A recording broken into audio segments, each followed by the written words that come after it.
we can run the risk of doing what we have done with the field of sustainability to regeneration.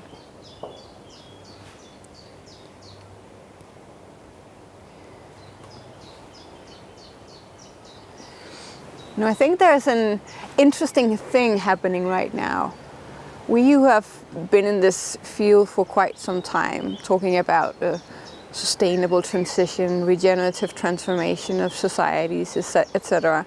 We've almost gotten used to having to talk very loud for people to listen to us, and now everyone wants to know about regenerative development, regenerative leadership, regenerative design of our societies, which is incredibly exciting.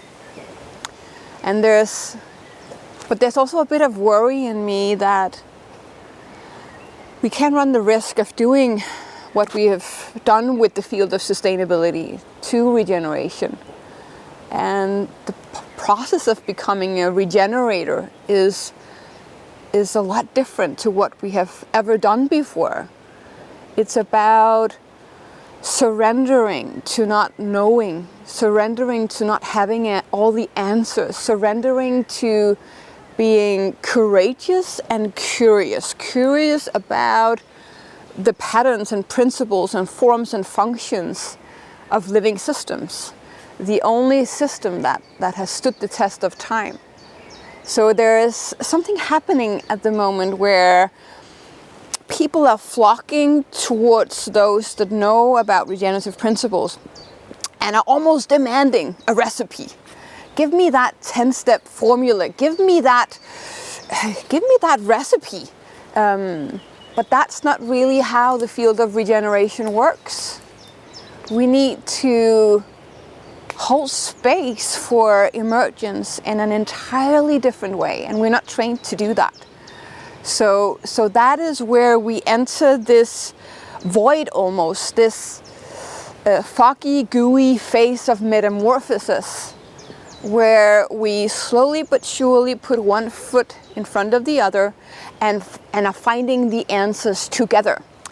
So once we have sat for a while with that uncomfortable feeling of not having all the answers, we are figuring it out together. We are walking this path together, and we are finding out, okay, so in your local conditions, with everything that is unique to you and your unique potential, what does regeneration then look like? What wants to emerge for your organization? And that's not the same for every organization. There's not a one-size-fits-all, and that's what we need to accept and surrender to. So it's almost like we are working in these cycles and phases of breakthrough and breakdown, and we're constantly kind of advancing to new levels of thinking when we go through a process with our organizations or ourselves as individuals, which is incredibly exciting to follow.